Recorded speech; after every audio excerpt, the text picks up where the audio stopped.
Welcome to the Revere Veterans Corner. Today we have a special guest. His name is Mr. Sannella.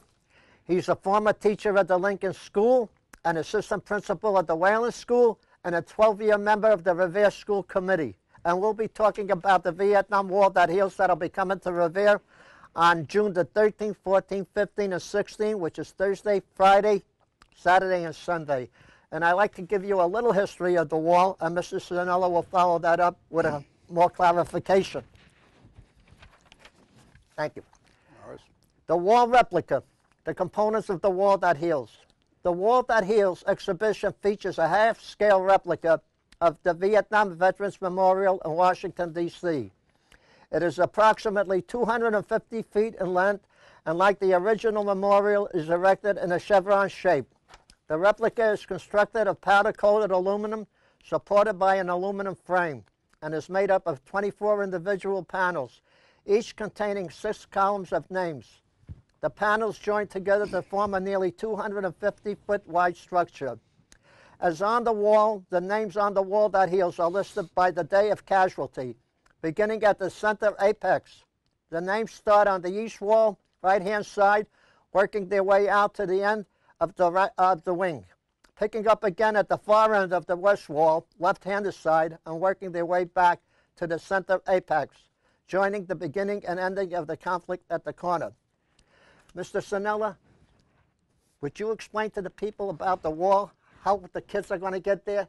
And all right, Morris, I do thank you for the opportunity to be here, and it gives me an opportunity to revert back to my original teaching aspect of it.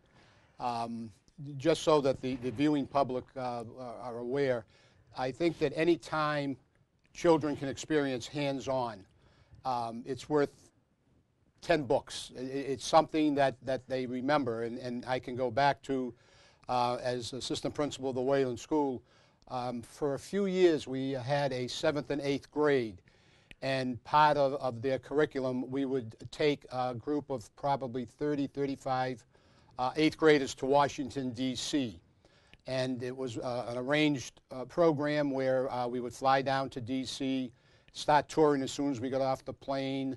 The hotel accommodations, meals, transportation, everything was included. And I myself have been to D.C. on numerous occasions. And I think that when you bring children, it takes a different connotation of reality, because the hardest thing for children and most adults to understand is a timeline, how something can happen and be happening elsewhere. For example, if they had cousins in California and we're in school at 9 o'clock, their cousins are still sleeping in California, so that's only a 3-hour time difference. But when you start to get into the historical aspect of it, and I would use my mother occasionally, as she was this, that, and she had happened to have turned 100 this September. So in her lifetime, she had seen different things, and children don't realize that it happens. You know, you see it in a book, and it doesn't make it real. But in D.C., we would tour naturally the Washington Monument, Jefferson Memorial, the FBI building, and new to me personally was the Vietnam Wall.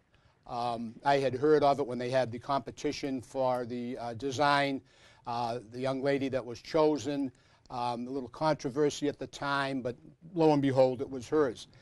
And most of the monuments in D.C. are something of a grandioso. They outdo each other. They're tall, they're wide, they're tons and tons of granite, etc. But to come upon the Vietnam Memorial in its simplicity, its starkness, and its feeling of reverence. The only time in D.C. where I personally felt that was at the Tomb of the Unknowns, when we were allowed as our group to put a wreath on the Tomb of the Unknowns. But little known to people, with the 24-hour guard, no one, not even the President of the United States, can approach the tomb unless the guard on duty is relieved by the commanding officer at the time, and they go to like a little booth. Ready, can I just ask you, how long do the guards serve there? I mean, you know, how many hours each guard roughly? Approximately. If I remember correctly, it was somewhere within a half hour, under an hour. Oh, okay. Because they're constantly in motion and everything is timed. Is that 24 hours a day? 24 hours, rain, snow, sleet, and it does not change. And they click their heels at the end, and everything is timed out. In fact, on the History Channel one time, they had a program showing how they're selected and how spit and polish and how everything is done. So it was moving. And to be able to watch one of children from Revere put the wreath on there was, outstanding. But there again, there's that reverence I'm referring to.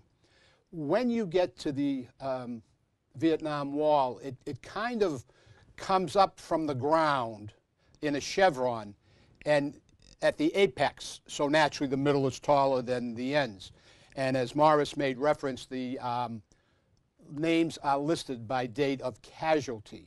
It is my understanding that there are names occasionally still added as remains are identified through DNA and all that there. So the illusion, and maybe it's not an illusion, it's reality that people in the presence of all these names, there's over 58,000 names that are listed, and people in groups, people singular, people with an awe, or people not even realizing what it is, but they all come under the mystique or the reverence I keep referring to. And little children, school groups like ours, and in the D.C. area, the surrounding Maryland and Virginia, D.C. area, there are constant field trips. As children in Revere go to the Museum of Science, Museum of Fine Arts, children there go to the Smithsonian and all the numerous museums. But people are there with a purpose. People are there to look up names, and everything is on a quadrant.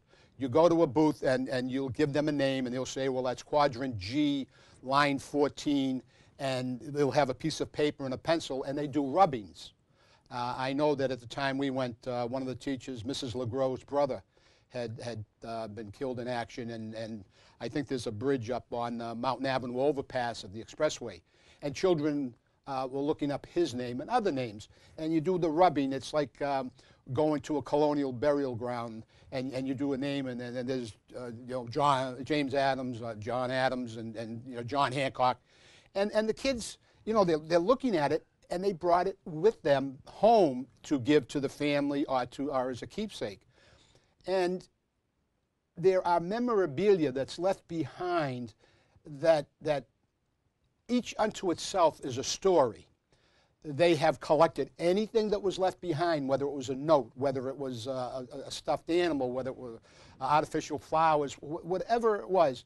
They've cataloged it, and they're looking to start a museum. And one thing stands out in my mind where it was reported that a woman had gone to the wall and left a note in one of the crevices to a soldier, her former boyfriend, who was deceased naturally, and that he would always be her first love, that she had met someone and she was contemplating marriage, and that he would understand, hopefully, that it had nothing to do with her understanding of the relationship that they had. And many, many stories of this nature. And what is interesting is you don't see people climbing over it. You don't see people running around, especially young people. It just seemed to incorporate it. It just seemed to embrace everyone that was there, the reverence that was warranted and the respect that everyone that had there.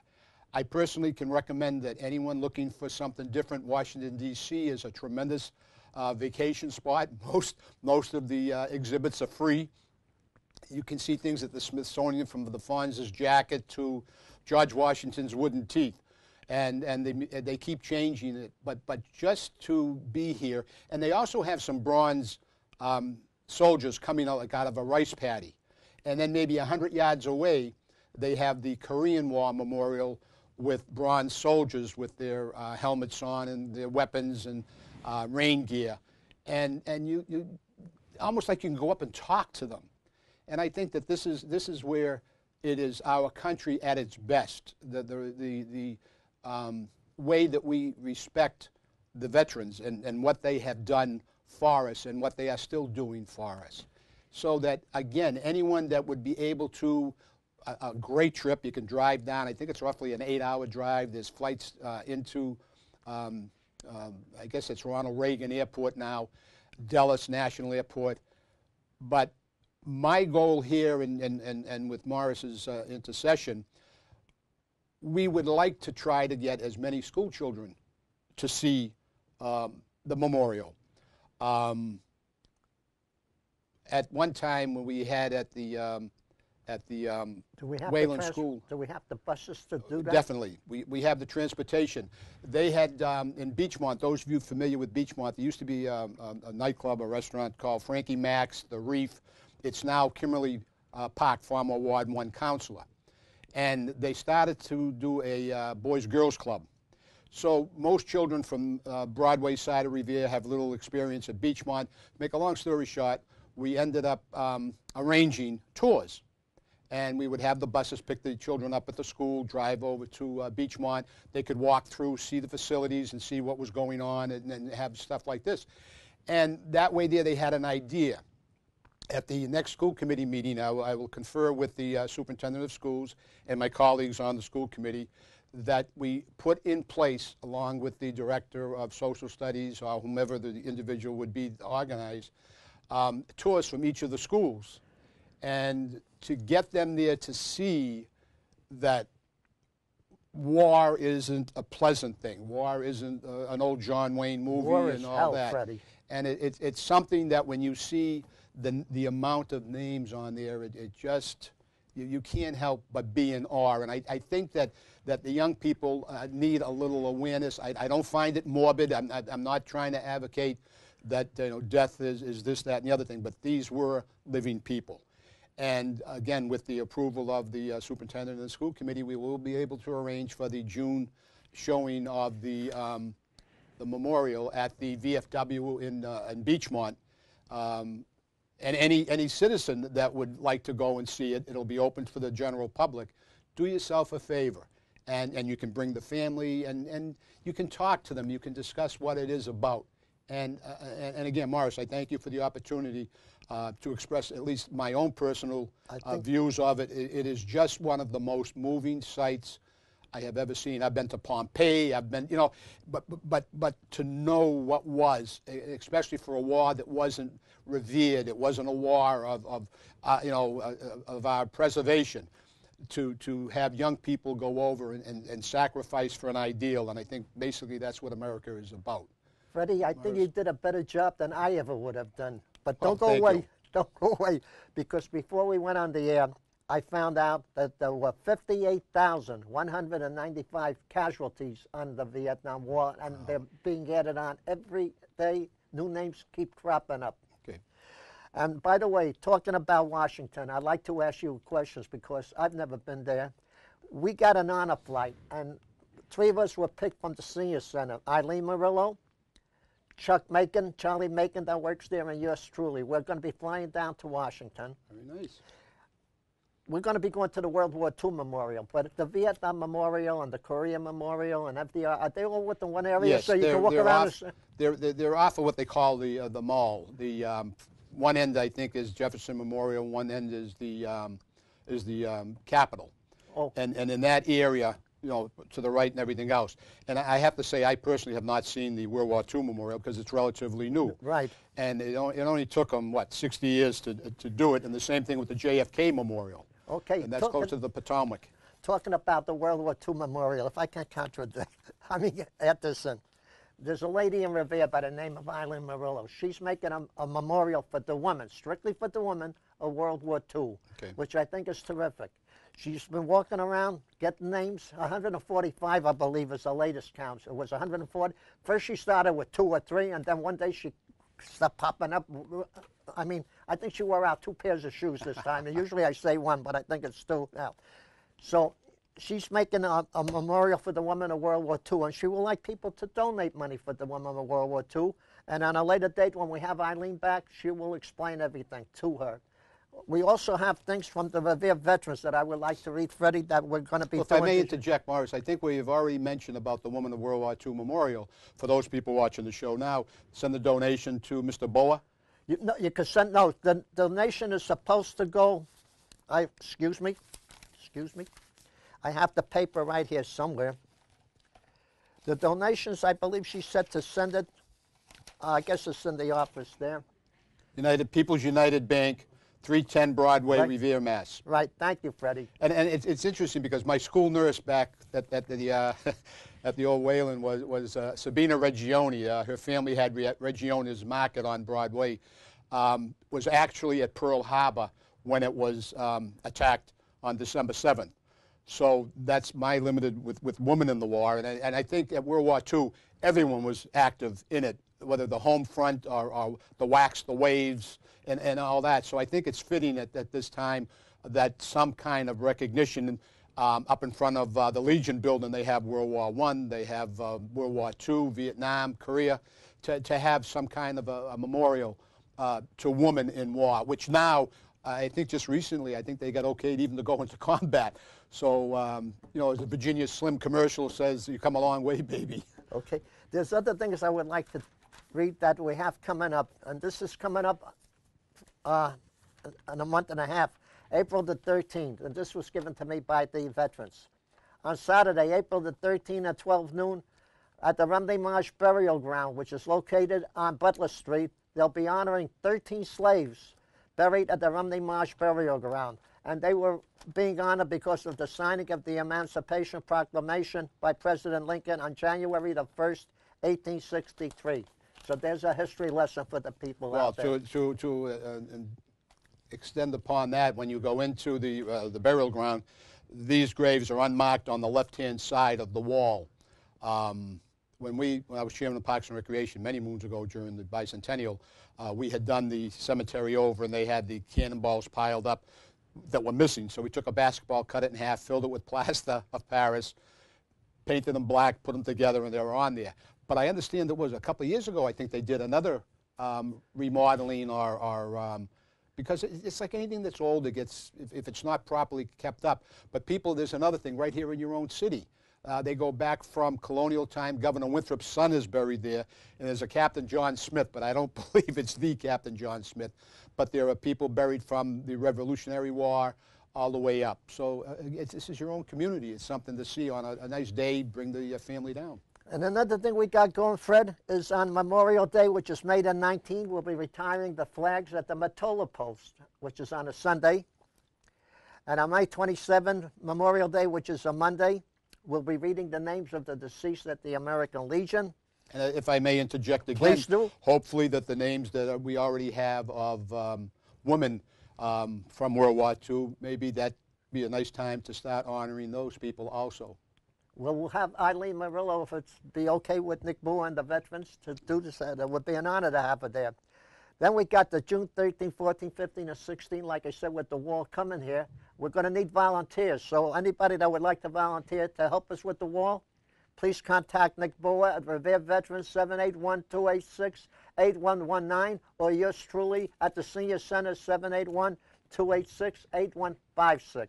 And while you're talking about volunteers, Nick could always use some more people when we put the flags on the veterans' graves. This year, I understand we'll be having members of the Revere Junior ROTC right. Assisting us, because usually it's 3 or 4 people that go around, you know, putting the flags on. So here's another way in the community, as you have the veterans community being able to help members put flags on of souls who no one even knows they're still there. Another thing we have on October the 13th, Fred, for those coming back to Revere, the Columbus Day Parade. Oh, yes, that goes back many moons. It used to be the highlight parade of the year because of ending up at St. Anthony's, the Italian church, and all this here. And I'm pleased to see that Mayor Rizzo has brought this back. It's an expense, but I think a worthwhile one. And Revere has always been, on Christopher Columbus Day, it was really, you know, and when I had mentioned St. Anthony's, there is a statue of Christopher Columbus to the right-hand side of the church. So right. That's, you know, the reviewing stand that cable does live and tape. But thank you for that information. And then one thing else, on May the 12th, right here in this office, we're going to have a telethon to raise money for the Vietnam Wall. It'll be from 12 to 3 o'clock on Sunday. And whoever wishes to donate money, please come right on down, and we'll be seeing you on Sunday, May the 12th, from 12 to 3. Also, Donna Dreesen at the Revere Veteran Service, the secretary there, she told me to ask the people out there to donate if they have any white socks they need for the veterans, Ziploc bags, any size, and toiletries, any size, and also Crystal Light, which is, I believe you could say that better than me, Chris. Well, the Crystal Light, it's an additive to water, so they have individual sizes now, so if you have a bottled water, you just pour it right into it, and you do lemonade, raspberry, or whatever the case is.